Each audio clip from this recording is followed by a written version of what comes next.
जय श्री कृष्ण। अजन्मा परमात्मा जब साकार रूप धारण करके इस धरती पर आते हैं तो साधारण मनुष्य की तरह देखने में उनका वेशभूषा होता है, पर वो साधारण नहीं होते हैं। वो अपने भक्तों को, अपने संतों को उद्धार करने के लिए इस धरती पर आकर समय समय पर, ऐसा भी नहीं है कि कोई समय निराकार साकार से खाली होता है, एक पल भी ये धरती खाली नहीं होता है। पर हम समझ नहीं पाते हैं, हम पहचान नहीं पाते हैं। यदि पहचान भी कर ली, यदि हमने जान भी गया कि यही निराकार के साकार रूप में इस धरा पर अभी विचरण कर रहा है, तो फिर हमारे मन के अंदर कई प्रकार के जो विषय उत्पन्न होते हैं, उन विषयों को रहने के कारण हमारे मन स्थिर नहीं होता है, हम निस्वार्थ नहीं हो पाते हैं, जिसके कारण हम जानते हुए भी परमात्मा को, साकार को, वचन को दरकिनार कर देते हैं। क्योंकि हम समझ नहीं पाते हैं कि परमात्मा को प्राप्त यदि जीवन में कर ली, परमात्मा की प्राप्ति नहीं यदि होती है, तो इसका परिणाम, इसका नतीजा क्या होगा। पर हमें ये भी पता होता है कि परमात्मा को जाने बिना और परमात्मा को जानकर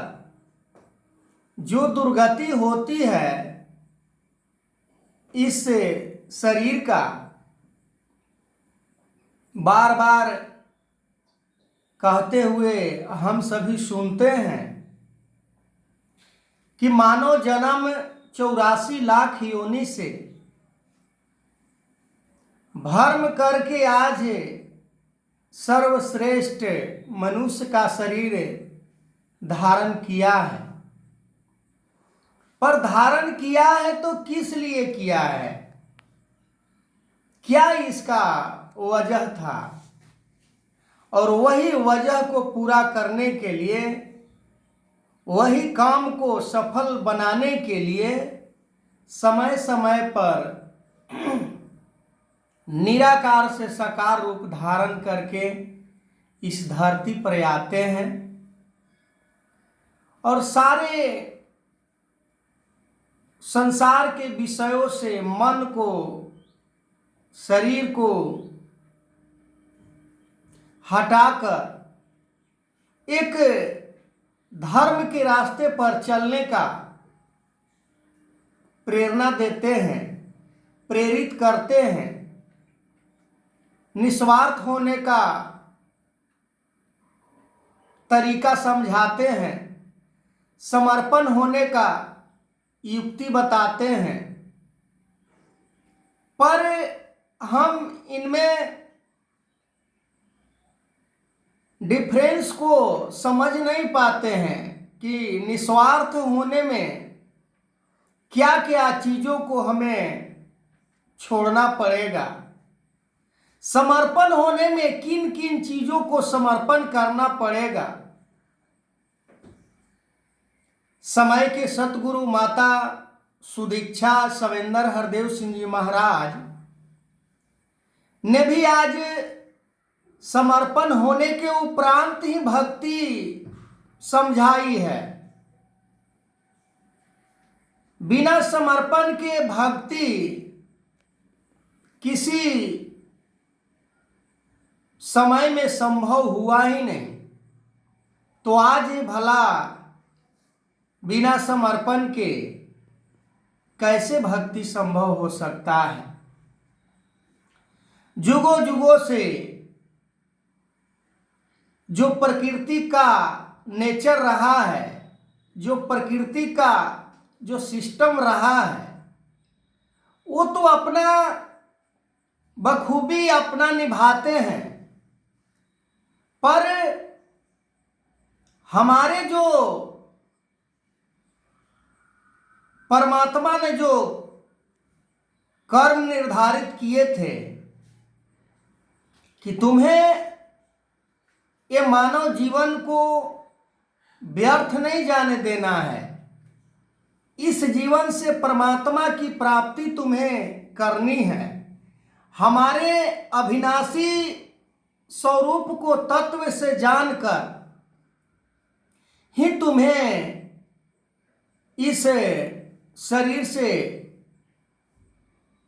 मुक्ति मिल सकता है। पर हम चतुराई, चालाकी, बुद्धिमानी, होशियारी इतना जताने लगते हैं, पर परमात्मा से भला कौन बच सकता है। हम सोचते भी हैं तो परमात्मा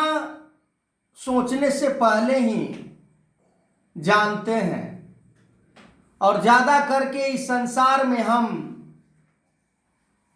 दूसरों के नीचा दिखाने वाला सोच, दूसरों को पीड़ा देने वाला सोच, दूसरों को परेशान करने वाला सोच,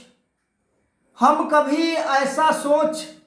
अपने मन के अंदर कंटिन्यू नहीं रखते हैं। हम गाते तो हैं कि सबका भला करो करतार, पर सबको भला करने की बात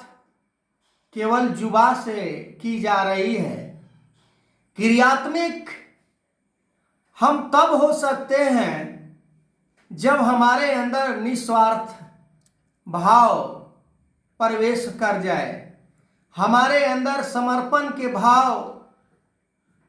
आ जाए, हमारे अंदर दया, करुणा, प्यार रूपी जो गुण है, जिस गुण से परमात्मा को खुश किया जाता है।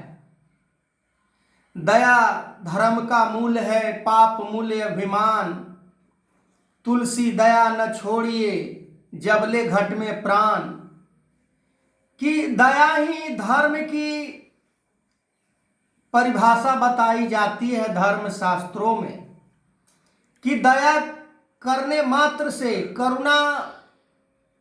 को धारण करने मात्र से ये जीवन में धर्म आ जाता है और हम धर्म का स्थापना कर पाते हैं और धर्म के रास्ते पर चलना शुरू करते हैं। आगे मैं इस वीडियो को कंटिन्यू करूंगा, तब तक के लिए जय श्री